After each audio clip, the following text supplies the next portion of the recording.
Hello guys, this is me Ankur Upadhyay. Welcome to our channel share market analysis. Guys, काफी दिनों से इन्फोसिस के stock पे आप सभी से कंटिन्यू बात कर रहा हूं।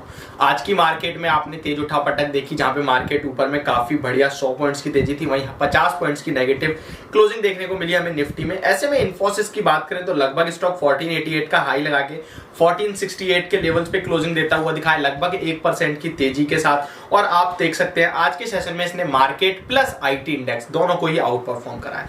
इस स्टॉक में मैं आप सभी के साथ कंटिन्यू एक साइड बाय की रिकमेंडेशन देता आया हूं, और जिसके पास ऑलरेडी एग्जिस्टिंग शेयर होल्डर हैं जो उनको बाय ऑन डिप्स या फिर एक्यूमुलेट करने की ही सलाह दी है।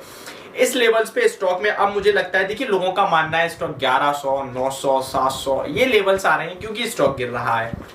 और मैं आपको एक चीज मतलब कॉन्फिडेंस के साथ कह सकता हूं कि अगर ये स्टॉक इन केस किसी कुछ भी रीजन से 1100 रुपए का होता है, तो जो लोग अभी 1100 रुपए बोल रहे हैं वो लोग 500 रुपए बोलेंगे। मैं आपसे डेफिनेटली कह रहा हूं, क्योंकि उन लोगों का केवल एक ही होता है कि गिर रहा है तो नीचे के लेवल्स और ऊपर जा रहा है तो ऊपर के लेवल्स। और वो ऐसे लोग होते हैं जो ना तो स्टॉक को कभी खरीद पाते हैं और ना ही बेच पाते हैं, क्योंकि जब चल रहा होता है उन्हें लगता है अभी तो वहां जाएगा और बैठे रहते हैं, और जब गिरने लगता है तो अब खत्म ही हो जाएगा, उनके लिए ऐसा हो जाता है।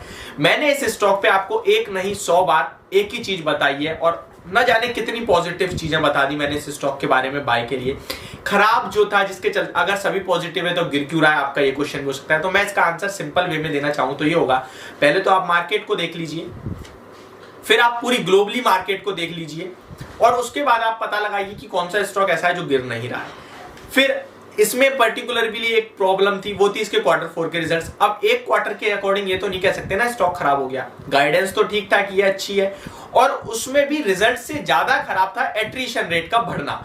एट्रिशन रेट काबू में आएगा, आप सभी को पता है, क्योंकि उस एट्रिशन से बढ़ने के बाद तुरंत ही कंपनी ने कुछ ऐसे नियम निकाल दिए जिनपे कहीं ना कहीं एट्रिशन रेट अपने आप ही गिर जाएगा। यानी कि अब अगर कंपनी को छोड़ोगे तो आपको किसी कंपनी में जॉब ही नहीं मिलनी, बड़ी आईटी कंपनी में, ठीक है।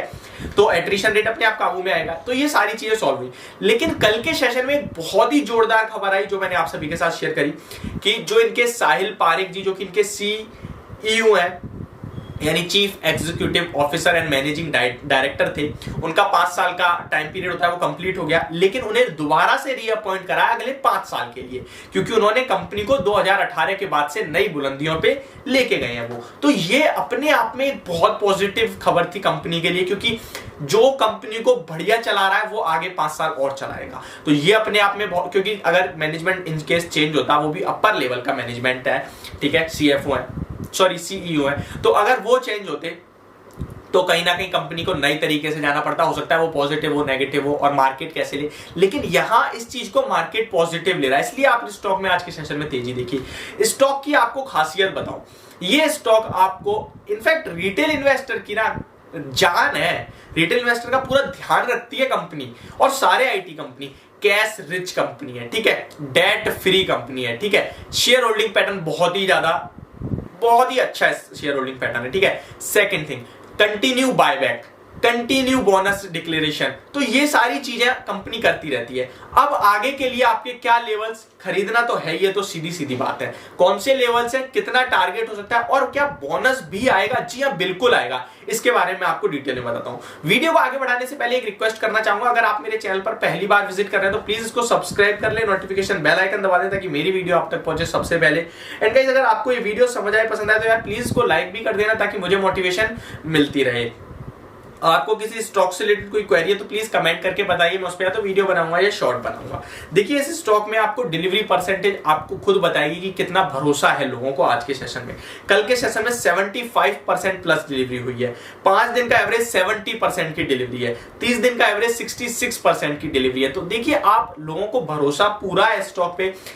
जो जिनके पास नहीं है और गिर रहा है तो वो उल्टे सीधे टारगेट देंगे, लेकिन जिनके पास है लॉस में, लेकिन वो बेचेंगे नहीं, क्योंकि उन्हें पता है हमारी कंपनी, हमारा स्टॉक बहुत शानदार है और ये रिटर्न बना के ही देगा, बस टाइम ले रहा है और वो मैं दूंगा। हम मार्केट में आए हैं टाइम देने, हम मार्केट में मार्केट को आप टाइम दो और मार्केट आपको पैसा देगी, ये आप समझ लो, ठीक है। अभी बोनस की बात कर रहा था मैं, लास्ट बोनस स्टॉक का कब आया था, आप अगर मैं आपको इसके बारे में बताऊं तो 2018 में लास्ट बोनस कंपनी ने डिक्लेयर करा था। अब मैं थोड़ा सा आपको इसके बोनस के बारे में डिटेल में अगर बताऊं तो इसके मैं कॉर्पोरेट एक्शन में जाना चाहता हूं और वहां मैं ये देखना चाहता हूं बोनस कंपनी किस हिसाब से डिक्लेयर करती है। तो देखिए, सबसे पहले 2018, फिर 2015, फिर 2014, 2006, 2004, यानी कि लगभग 2 साल या 3 साल में कंपनी बोनस डिक्लेयर कर रही है और 1:1 का रेशियो में डिक्लेयर आ रहा है, यानी जितने शेयर होते हैं उतने ही शेयर आपको मिल जाते हैं। लगभग 2300 रुपए के स्टॉक पास पहुंचता है, बोनस डिक्लेयर कर देता है, 900-1000 रुपए का रह जाता है, फिर दोबारा 2300 का होता है, फिर डिक्लेयर।